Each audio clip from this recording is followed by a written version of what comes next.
안녕하세요.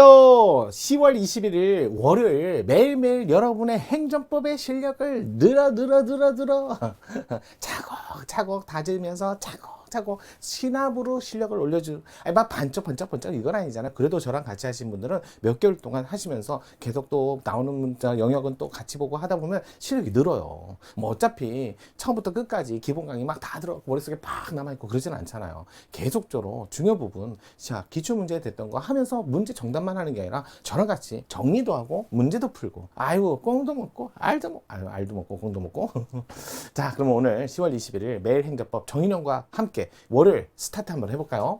자, 이번 24년에 있었던 국가지 7급.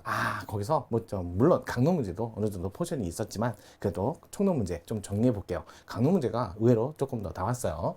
자, 그런데 한번 살펴보도록 할게요. 행정벌. 뭐 다 정리해서 많이들 아시겠지만 행정벌 한번 살펴보고 문제 볼게요. 자, 행정벌입니다.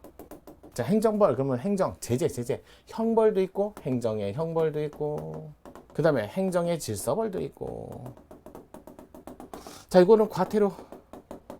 자, 질서벌은 전과가 남지 않고요. 전과가 없어요. 왜? 라고 했더니 형사법원이 아니라 청에서 부과하거나 청에서 하는 제재이기 때문에 이거는 형사 제재처럼 법원에서 하는 게 아니에요. 하지만 행정 형벌은 범죄예요. 범죄고 형사 절차로 형사 법원에서 확정을 해야 되거든. 그러니까 전과가 남죠. 전과가 있는 이런 개념으로서 우리나라에서는 형법이라는 다른 범죄에 관한 법률 조문이 따로 있어요. 그러니까 얘는 이런 얘기죠. 죄, 형, 법정, 주의. 여기에 근거해서 적용을 받는 반면 행정질서벌은 죄형법정주의가 아니라 질서, 위반 행위, 규제, 법. 이것도 법이 정한 건 맞지만 이거에 따라가는 거죠. 이게 일반법이잖아요. 이게 일반법. 물론 개별법도 이전에 개별법도 많지요. 개별법. 하지만 이 법에 5조에 가보면 이렇게 써 있어요. 이 법과 다른 개별법이 있더라도 이 법이 우선한다.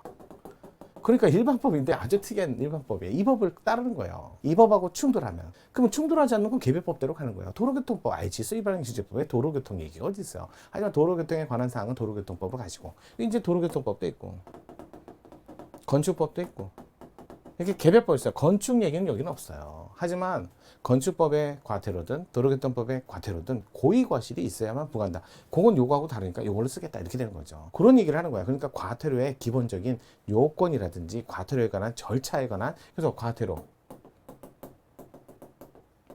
자 필수 요건, 또는 절차, 쟁송. 자, 요거 만약에 이 법하고 개별법이 있으면 이 법으로 간다라는 거예요.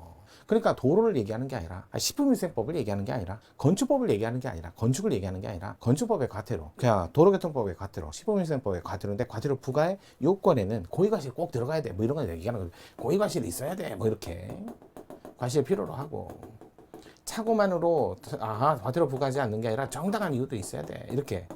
이런 식으로 14세 미성년자 과태료 부과하지 않아? 이런 식으로 거의 보면 죄형법정주의에 근거해서 형법에 따라, 행정령에서 범죄나 뭐 개인령에서 범죄나 똑같이 취급을 하는 거예요. 그러니까 이렇게 하는 거야. 그 대신 이거는 법원에서 결정하는 건 그러니까 청이 결정하는 건 원칙적으로 아니라는 거야. 원칙적으로. 그러니까 이런 행정령에서 벌이라고 보기 어렵죠.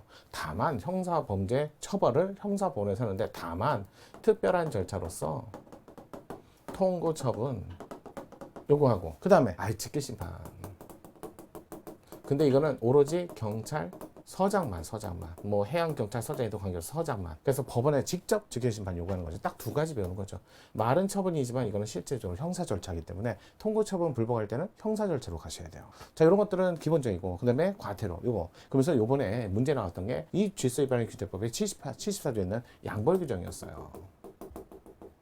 여러분, 이게 양벌 규정이 과태료에 관한 질서위반 규제법만 있는 게 아니라 행위자 또는 종업원, 심지어는 여기에 지방공무원도 들어가요. 그런데 법인, 개인, 이 법인의 지방자치단체도 들어가는 거예요. 여기 주인, 사업주라고 해야죠. 개인이라고 하는 보다는 사업주 또는 법인, 단체, 법인격이 있는 사단, 재단, 이걸 통칭을 얘기한다고요. 하지만 조심해야 될 게 기관이라는 건 법인이 아니잖아요. 도구잖아요. 수단이잖아요. 한마디로 행위자잖아요. 행위하는 것. 손발. 국가기관은 법인이 아니죠. 이건. 그러면 대표적인 게 지방자치단체가 어쩔 때는 법인으로 취급받을 때 있고 어쩔 때는 기관으로 취급받을 때 있어요. 이거 기관 위임 사무를 담당할 때는 이럴 때는 지방자치단체는 기관에 불과하지 그건 법인이 아니에요. 그럼 여기 양보의 규정에 여기에 들어갈 수 없다는 거예요. 양보의 규정에 포함이 여기에 대상이 아니라는 거죠. 규정의 대상이 아니라는 거. 아주 전통적인 전례적인 아주 기본적인 문제를 냈던 거였어요. 조문 문제. 양보의 규정은 여기만 이런 게 아니라 모든 영역의 양보의 규정이 다 비슷하거든요. 자, 그거 한번 문제 보도록 할게요. 행정벌에 대한 설명을 옳지 않은 거. 1번 지방자치단체가 고유의 자치사무. 보세요. 자치사무. 단체임 사무를 처리한 경우 당의 지방자치단체는 국가기관과는 별도의 독립된 공법인. 그 양보의 규정에 따라 처벌 대상이 되는 법인. 맞는 지분. 개인정보보호법상 법인격이 없는 공공기관은 보세요. 이게 법인격이 없는 공공기관은 이게 손발이에요. 손발은 생각을 갖거나 책임을 짓지 않아요. 그러니까 양보의 규정에 의해서 처벌될 수 있으며 요거하고 구별했어야죠. 요거. 이 경우 행위자 역시 양보의 규정에 처벌될 수 있다. 행위자는 처벌되는 건 맞음. 요 부분이 틀렸네. 전반 앞부분이 틀렸네. 2번이 정답. 3번 질서 위반행 규제법에 따르면 고의나 과실이 없는 질서에 고의 과실이 없으면 과태료 부과하지 않습니다. 차고만 갖고 안 되고요. 정당한 이유가 있어야 과태료 부과하지 않습니다. 따라서 질서 위반행위 과태료 부과하는 근거 법령이 개정되어 행위 시 이거 조문이죠. 2조에 있는 3조에 있는 행위 시 법인데 행위 시법보다 경미하거나 과태료 대상이 아닌 걸로 재판 시 당시 그렇게 개정이 됐으면 재판시법 개정법으로 해라. 심지어는 재판이 확정된 이후 더 이상 과태료 대상이 아니다. 그러면 확정된 기판력은 어쩔 수 없으니까 집행만 면제한다.